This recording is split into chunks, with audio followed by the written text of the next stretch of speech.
NHL, your daily podcast on the National Hockey League. Part of the Locked On Podcast Network, your team every day. It is your Friday edition of the Locked On NHL podcast. Joe DiBiase from Locked On Sabres, joined as always by Rachel Donner from Locked On Flyers, and we are roasting a little bit in 90-plus degree weather. I'm not a fan of the heat, Rachel, so I hope you're comfortable. You're No. And of course, I live in New York City, and we all have window air conditioning units, and mine is shut off for noise purposes. So I apologize for I'm about to glisten for those watching. Yes, me as well. So this will be a fun episode, though. We are going to be breaking down the first 10 names released on our Locked On NHL Top 50 NHL players as voted on by the Locked On NHL local experts. Me and Mike DiStefano kind of went through some of the snubs. If you want to check out our Tuesday edition, I know you weren't happy with Sean Couturier being a part of that list. No, I was not. And I even undervalued him. And especially given the fact that he just extended his contract with the Flyers. Super excited about that. 8 years, $7.75 million, which is a great deal, I think, for both parties. You know, for a number one center who's an elite two-way defenseman, one of the top in the league, $7.75 million a year is a good deal. Yeah. Mike got a little...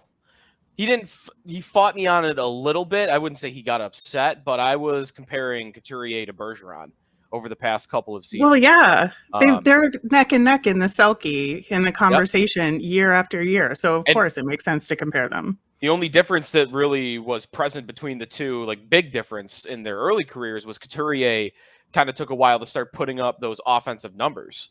And the last 4 or 5 years, I looked it up. I think he's at 0.91 points per game, and Bergeron is like right on the dot at 1.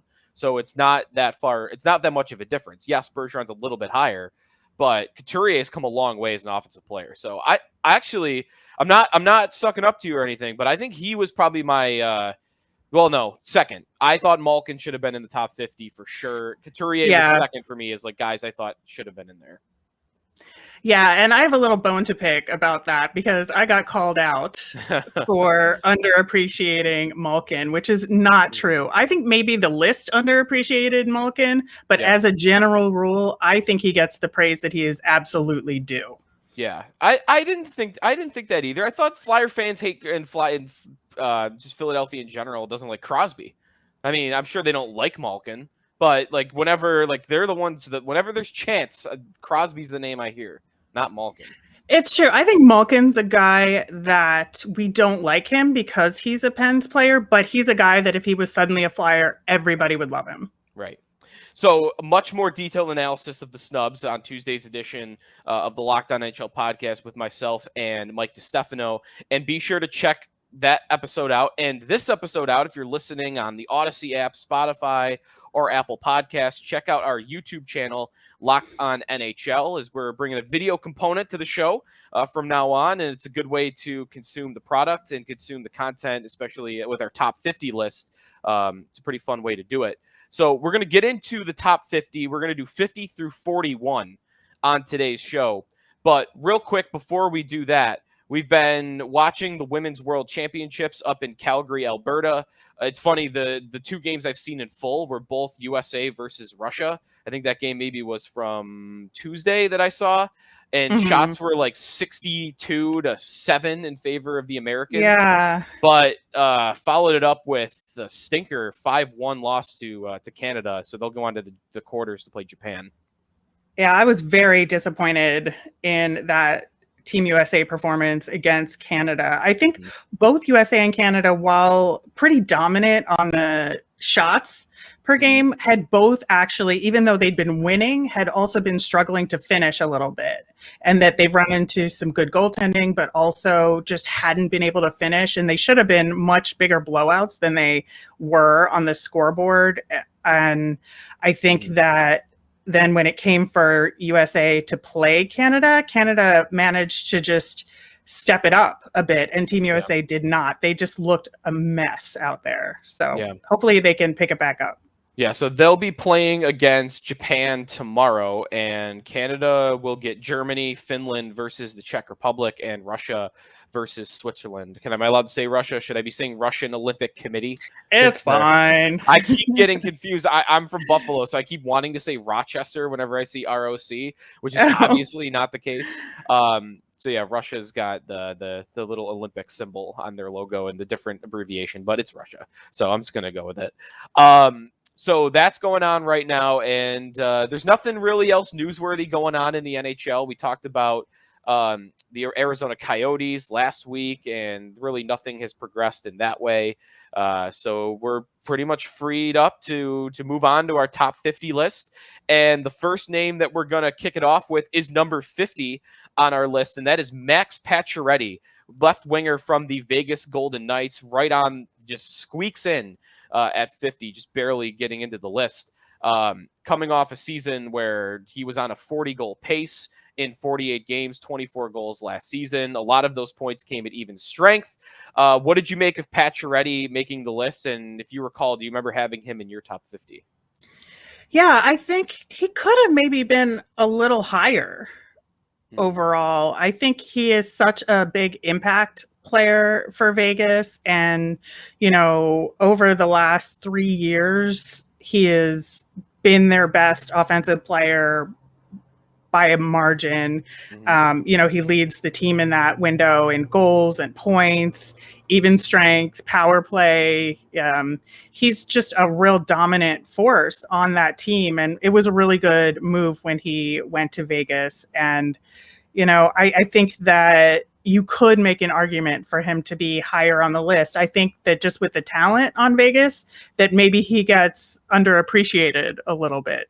Yeah, good two-way player as well. For a goal-scoring winger, very responsible in his own end.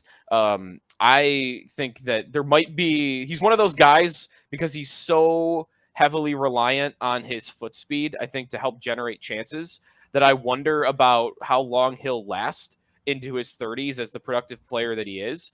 But that has not taken a hit yet. Even if I'm projecting and thinking that, hey, maybe he starts to dwindle a little bit with his production in the coming years, it hasn't happened yet. So I think he deserved to be in the top 50. I honestly think, though, if I remember my top 50 right, I think he just missed. I had put a premium on the center position, and maybe I looked at it that way a little bit too much, looking at value maybe over who just the best players are. Because I guess from a value perspective, maybe he's not in the top 50 because centers, usually there's that premium. But that's why I don't have a problem with it. And I'm also not even 100% sure. He might have squeaked in at the end of my list. So I think he was right on the edge there. So I have no problem with him making it. Average vote, by the way, or his average ranking was 45.8. That makes me think, because we don't have the average votes for the guys that missed, like Kopitar and Malkin and Couturier. I'm imagining some of their average ratings were inside the top 50, but they were just outside of the ranking. I don't know how. Yeah, that could be. Yeah, so it's kind of interesting how that happened.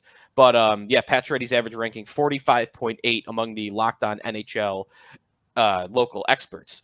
Number 49 on our list is a centerman, and it is a former Buffalo Sabre, current St. Louis Blue, Ryan O'Reilly, who squeaks in at number 49, his 12th season in the NHL, 24 goals last year in 56 games, 40 even strength points to go with 30 assists. Conn Smythe winner. I mean, I think this was deserving. He's a true number one center in the league. I don't think he's elite, but I think kind of a lot of the things I would want to say about Couturier, that two-way game and the offensive production, I think I'd want to say about O'Reilly. Yeah, it's a pretty good comparison. I had him just outside the top 50 at 53. So not too far off the 49 where he wound up. I just think this past season wasn't quite as impactful for him. And there's probably some recency bias going on with the voting that prevented him from being a little bit higher on the list. And that was probably the case with me for sure, but definitely deserving.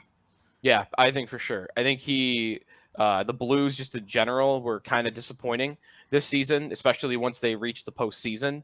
And he's the leader of that team. He's the captain. He's the number one center. And he doesn't have Vladimir Tarasenko running shotgun with him last season. And there's a little bit of a regression in O'Reilly's game. So another one of those guys, very valuable all the way around, deserving of the Conn Smythe when he won it a couple of years ago. And he is a top 50 player in the NHL, according to Locked On NHL. Number 48 on this list might be the guy I disagree with the most. And you're rolling your eyes, so I think you might agree with me. Pierre-Luc Dubois gets on the list, and that is not Pierre-Luc Dubois. 1 second. I'll get the graphic up for our video listeners in just a second. But Pierre-Luc Dubois, left winger for the Winnipeg Jets, gets on the list at number 48, an average ranking of 45.1. I'll let you go first because if anyone was watching, I think Rachel does not like this ranking. No, what is he doing here? As he had career lows in his, shooting rate, his scoring rate. He only had 20 points this season. I think it was obvious that he needed a change of scenery, and in the Patrick Laine deal with Columbus, and he was supposed to help kickstart Winnipeg's offense a little bit more, and he actually actively made them worse while he was on the ice. So yeah. I have no idea what he is doing here. And he had an opportunity, like Nikolai Ehlers missed all that time in the playoffs. Mark Scheifele missed those couple of games. Like he had an opportunity for his ice time to go up and his quality of teammates and power play time to go up. And he just didn't do it. Like he didn't come through.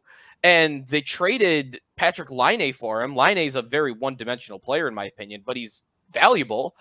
They spent a lot to get him.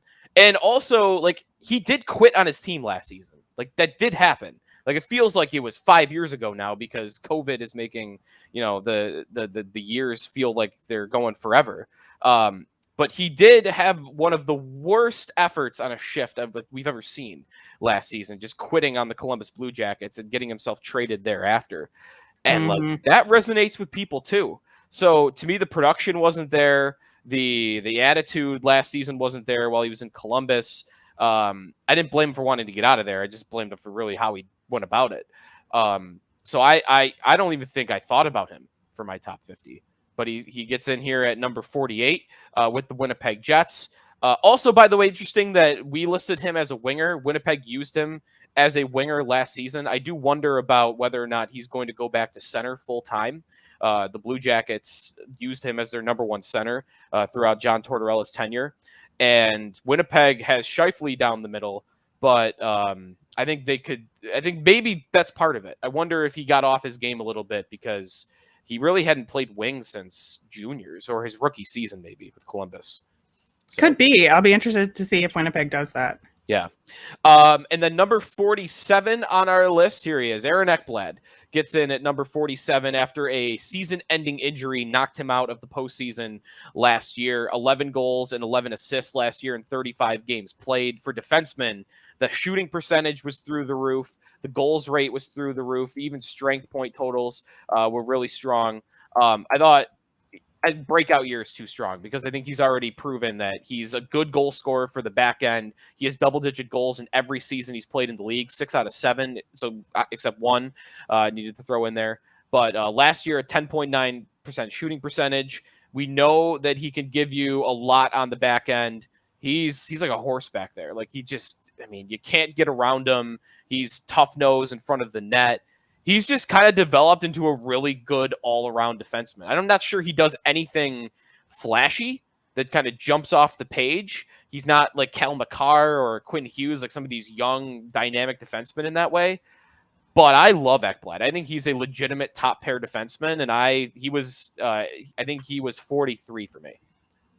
I actually had him much higher than that. I had him at 28 because I was giving him the benefit of the doubt with the injury that ended his season, given just how stellar he is across the board, like you said, from an offensive perspective, but also he is definitely one of the best out there when trying to deny zone entries. He gets pucks out of the D zone. He actually has much fewer offensive zone starts than defensive zone Right. starts. Like, he can do it all. Yes. And so I was thinking in a perfect world, Aaron Ekblad, and not injured Aaron Ekblad when I rated him. Yeah, and that's a great point about the defensive zone starts, because those guys that you see in the Norris conversation a lot, because of, in large part, their offensive numbers. Like Brent Burns won a Norris because of his offensive totals. And Carlson had this for a couple of years. Like those guys that put up the gaudy stats, they normally have an incredibly high rate of offensive zone starts. And maybe that is something that puts Ekblad behind the 8 ball when it comes to the Norris, is his stats are probably always going to be a little bit deflated because of that. And listen, like I don't want to group every voter into a box and say this, but there are definitely some voters that will look at the numbers and make a judgment based on that. And that can hurt you in a Norris conversation like that. It'll be interesting to see who his defense partner is, by the way, this season. I think Mackenzie Weegar was the guy that he was playing with. Yeah. At the end of last year. I know they re-signed Brandon Montour, although he's on the right side, but knowing him from Buffalo, he plays both the left and the right. Florida's got a weird... Weegar's the guy. I think their top pair should be Weegar and Ekblad. There's really no reason to make a case for anybody else on their top pair. All right, so far on our list, you heard it there. Number 50, Max Pachuretti. Number 49, Ryan O'Reilly. Number 48, Pierre luc-dubois. And number 47, Aaron Ekblad. We will get to 46 through 41 on our list in just a second, but want to take a minute here for betonline.ag, your number one spot for all your pro and college football action this season. We've got week 0 coming up in the NCAA. I know Illinois and Nebraska will be a big game on Saturday afternoon at 1 o'clock for a Power 5 conference to have a game in the midday just like that on week 0. It's pretty good. Hockey bets, of course. I mean, how I mentioned it on Tuesday's episode with Mike. There's an Alex Ovechkin bet up on BetOnline to break Wayne Gretzky's goal record. I've got a bet in on Linus Ullmark to win the Vezina Trophy at plus 4,500. So you can start betting on individual awards already for next season. Stanley Cup Futures, who you might want to take a dart throw on to win the Stanley Cup. I know the Seattle Kraken, just kind of glossing over the odds once in a while. They have had a wild ride this season. They went from they were dead last at BetOnline for Stanley Cup odds. Then all the rumors right before the expansion draft of how good the team was going to look, they've rocketed up to where Pittsburgh was in the middle of the league. And then after they drafted their team and really over the last couple of weeks, it's kind of tanked back down again. So it's almost like stocks if you're looking at some of these Stanley Cup bets, especially with Seattle this year.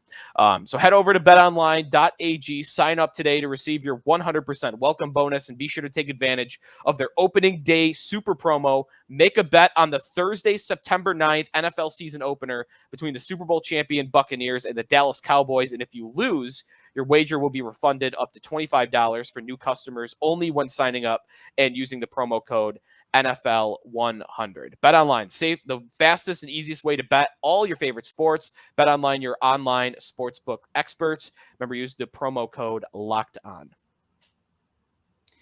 So I don't know about you, but I have a million different streaming services, mostly so I can catch live sports, and they're all in different places.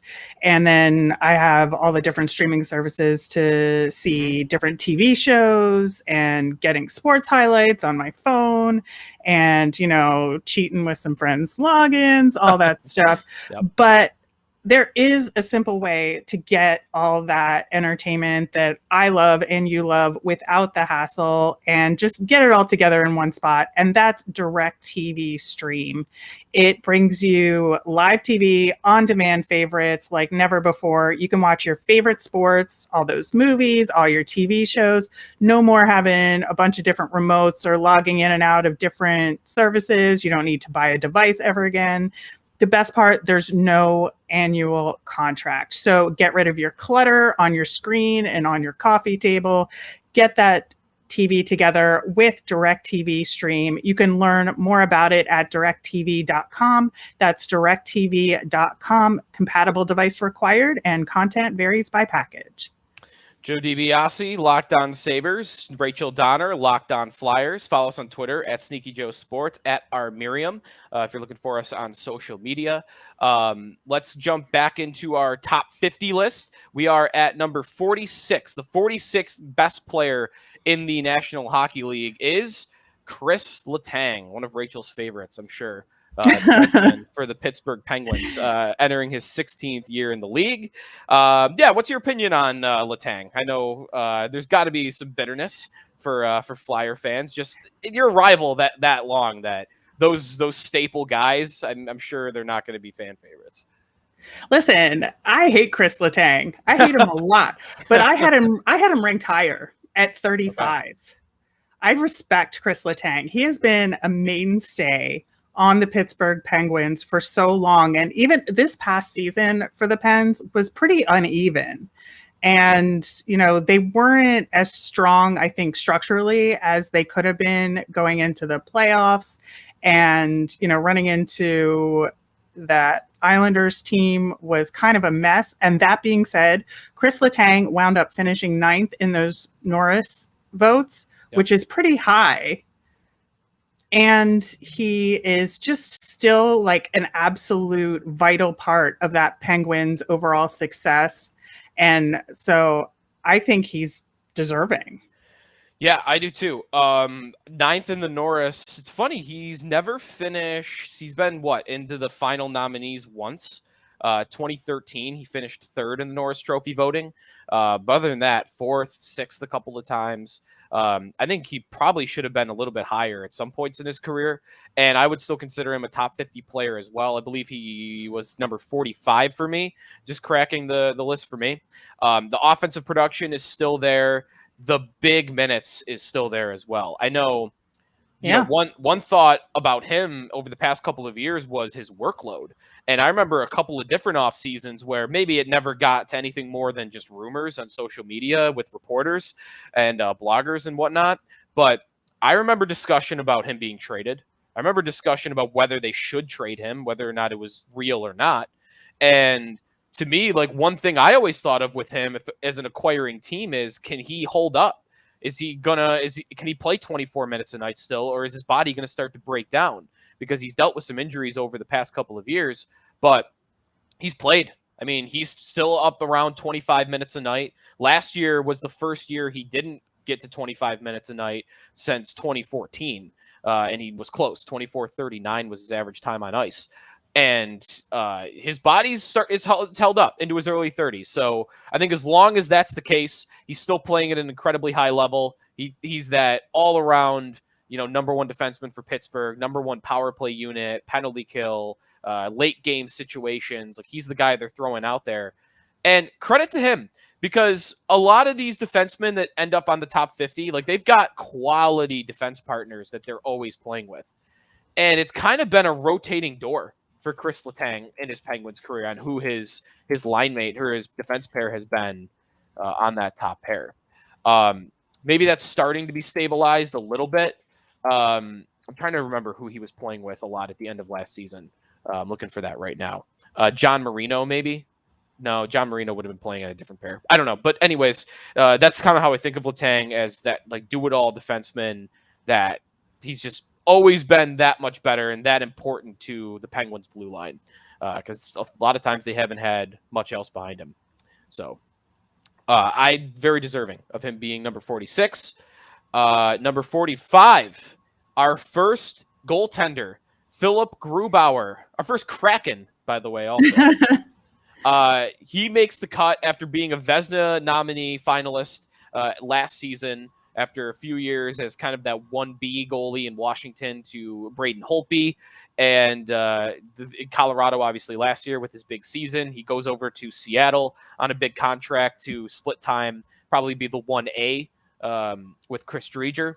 What did you think of Grubauer, and did you have him in your top 50? Because I think I'm pretty confident. Actually, I know I did not have him in my top 50. Yeah, I had him at 49, so a little bit lower, but still in the top 50. And I think the reasoning for me there, and again, we'll see how this develops as we go further in the top 50. But there were definitely a couple of goaltenders on the list, which we'll get to on other shows, that were not as good record-wise as Grubauer, but those goaltenders had a bigger impact on their team overall. And I think the thing with Grubauer, that why he isn't higher than he is, but deserving, he has an exemplary record, 39-1, a 922 save percentage. That's amazing. But Colorado overall is a much better team. Like, they weren't dependent entirely on him to win games. So the record maybe is a little bit skewed there. So that, I think, to me, explains why he's not higher on this list, despite the fact that he is an excellent goaltender. He's been one of the most consistent goaltenders in the league, really, since he entered, by the way. I'm looking at save percentage in the NHL since 2016. So that's really once he started to become an NHL regular with Washington. He's at a 920 save percentage. That is tied for third in the NHL in that time span, only trailing Ben Bishop and Antti Ranta. It's the same as Andrei Vasilevsky, UC Saros. It just beats out Tuukka Rask and Marc-Andre Fleury, Robin Lehner. So his production has been there. He doesn't have quite as many games played as some of those guys, but I mean, the sample size is big enough where I think you know what you're getting. By the way, he's one of these guys where maybe I got sucked in a little bit too much to value and not to who just the best players are. Because I think that led me to only having 2 goalies in my top 50 in general. I'm just not someone that values that position as much as most. So Grubauer missed the top 50 almost more so for me because of the position he plays. And I think if I went back, I might do the list a little bit differently, and he would have been in strong consideration to get in that 50 to 41 range. Next on the list is number 44, John Carlson. Gets in as a defenseman in his 13th season of the Washington Capitals, so our second defenseman from the Metropolitan Division in the last couple. Kind of a little bit of a late bloomer. He's gone from like a very good defenseman to, I think he really became like an elite guy a couple of years ago. Maybe a little bit of a bounce back or regression last season. But I like Carlson. I like his all-around game. To me, he's good at everything, and he can put the puck in the back of the net for a defenseman. So I have no issue with him being here at 44. Yeah, I had him ranked a little bit higher than this. I think that I kind of disagree in terms of him being able to do anything, especially when he was scoring all of those points. Defensively, he was not great. But this past season, he got better defensively, but his point total went down. And honestly, I think that's a good thing because you don't need John Carlson scoring 80 goals, but you need him playing good defense. And so I think that, even despite the fact that he had a little bit of a dip, he still was tied for 5th amongst defensemen with those 44 points. And he plays really well at 5-on-5, which again is super key. And his advanced stats were really good. So again, I had him ranked a little bit higher than this. The point totals have definitely been crazy over the past couple of years. And a lot of them are power play, by the way. We were looking at 15 power play points out of 44 this past season. I guess that's not a crazy ratio. 26 the year before that, 33, 32. So he's been not a power play specialist, but it's definitely helped influence his jump in point totals over the past couple of seasons, really ever since Mike Green left Washington and he became that number 1 point man on the power play. The totals have definitely gone up. All right, number 43 on our list is Johnny Goudreau, Johnny Hockey of the Calgary Flames, our first Flame on the list. Left winger. He's got 1 year left on his contract, by the way, so the future for Johnny Goudreau is a little bit interesting. The always around a point a game, right? And the defensive zone is not a strong suit of his, but that's not what he's supposed to be. He's supposed to be a small jitterbug that's going to move all around the ice. He could carry the puck. He could score goals. But really his elite value, I think, comes more so as a playmaker. He's had an interesting ride because as like that franchise core of the Flames between Goudreau and Monahan and Tkachuk really in the last couple years, Giordano for many years, like that core group of players has not really been able to turn Calgary into a contender. And I think maybe in Calgary, there's some resentment towards Goudreau for that. But still an excellent player. And he's got, like I said, he's got 1 year left on his contract. If he were to hit the open market, he's going to cash in, and he's going to have a bunch of teams that are going to want him. Yeah, including the Philadelphia Flyers, I assume, because that's the rumor every single year.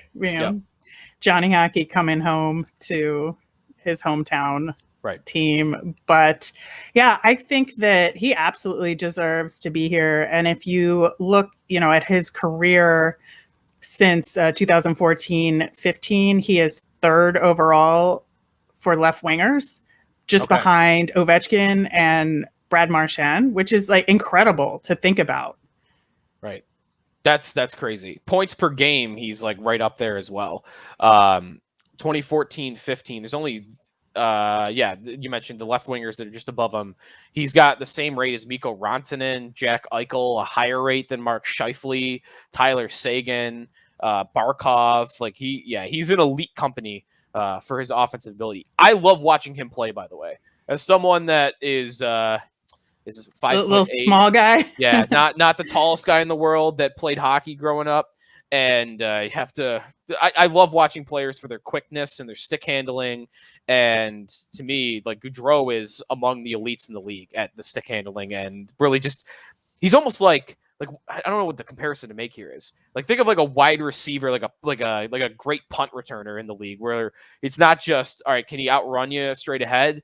Like guys that can make 4 or 5 guys miss in the NFL. Like Goudreau to me is that, like that side to side edge work that he has on his skates is so impressive. Yeah. I mean, the knock on him sometimes is that he does all that and then doesn't finish. But clearly you look at the point totals and they are there. You're right. But sometimes you wonder if all of it is necessary. Like, it could be. Is he not showing off a little bit, but is he sometimes, making moves at the blue line and putting his guys off sides that are just like, can you just get it in? You always have that wonder with players like that. I think for the most part, he does rein it in, but I've seen moments of that happening with him. But that's what you're going to get, you think, usually with players of that style. Okay, before we get to 42, 41, and are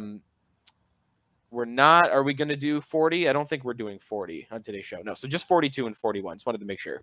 We're going to take a quick minute here to talk to you about rockauto.com. With the ever-increasing numbers of makes and models, it's now impossible to go for your local chain auto parts stores to stock all the parts you need. Why endure often pointless or seemingly intimidating questioning and wait while the person behind the counter orders the parts on their computer, choosing the only brand their warehouse happens to carry? You have computers with access to rockauto.com at home and in your pocket. You're basically just avoiding the middleman.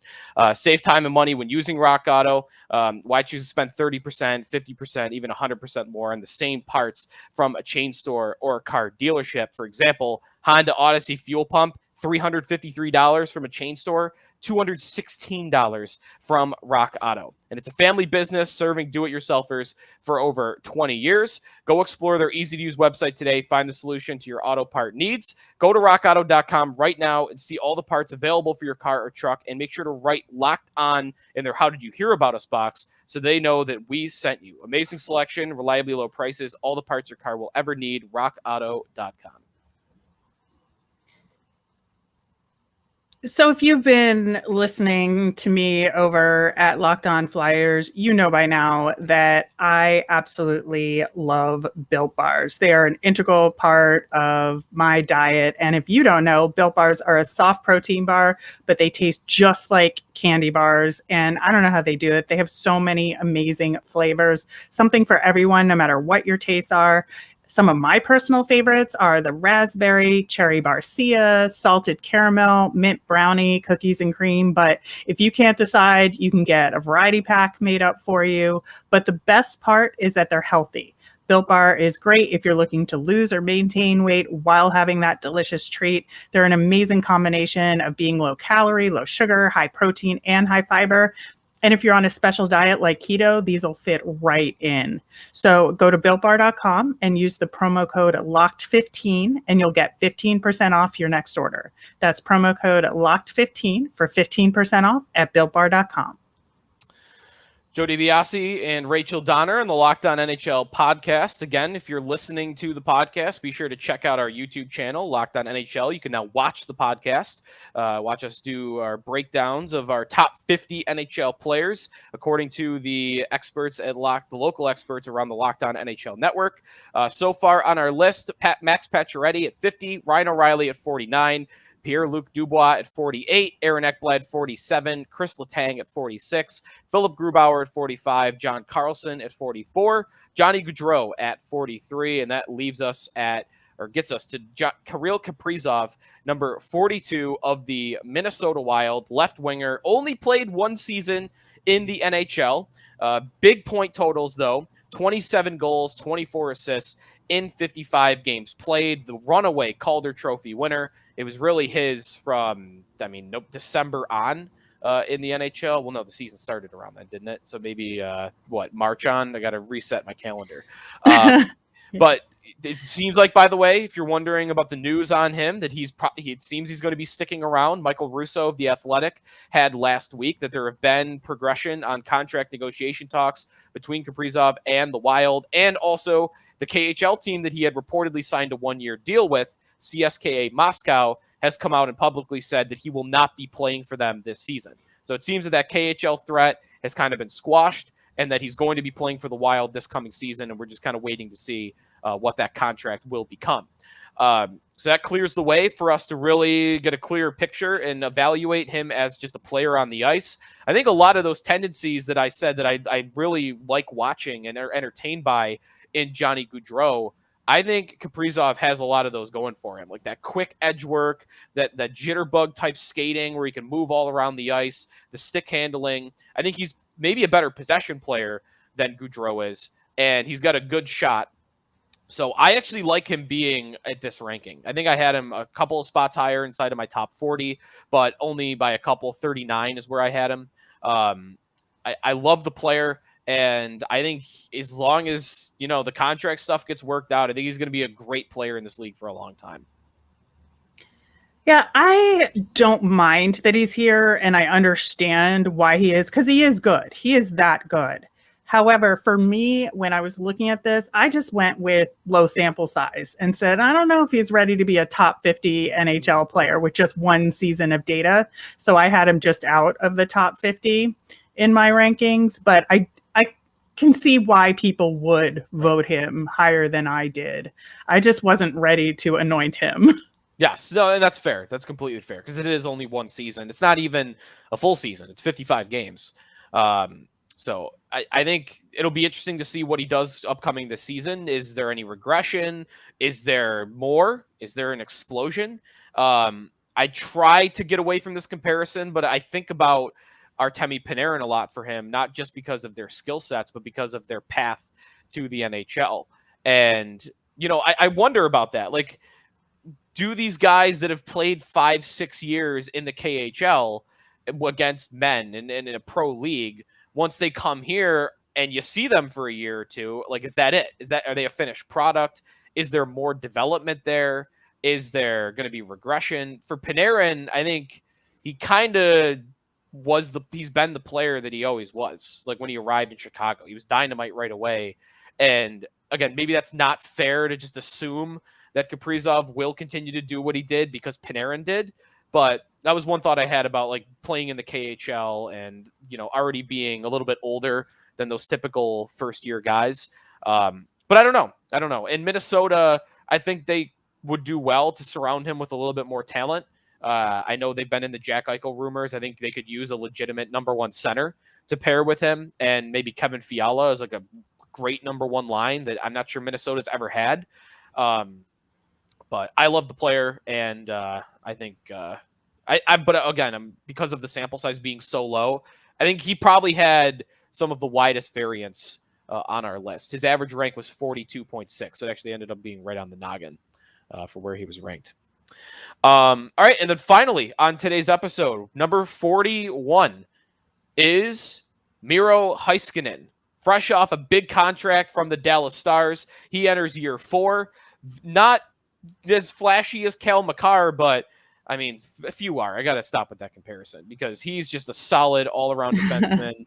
I think he's pretty much lived up to the draft hype so far. And if you don't watch a lot of Dallas Star hockey, you might not know a lot about him because he's not on highlight reels. He's not on NHL Network's top 10 plays or SportsCenter or whatever a lot of times. But I think he's going to be like that 23 to 25 minute a night top pair defenseman for Dallas for a long time. Yeah, it's interesting with him because he was not in the Norris conversation at all, got 0 votes this past season. And, there were people ranked lower than him that absolutely got votes. And I understand it's a reputational thing, but still, I think that, especially if you look at his underlying numbers, he is trending up and I think he will continue to get better, but he's not even at his peak yet. And I almost feel like he is this talented, but he hasn't shown that he is this talented yet to be ranked 41. I thought maybe he should have been ranked a little bit lower given where he is now, but you just know where he can be and that maybe next year this is where he should be. Right. The underlying numbers, by the way, like one metric that I'm looking at with him is shot attempts.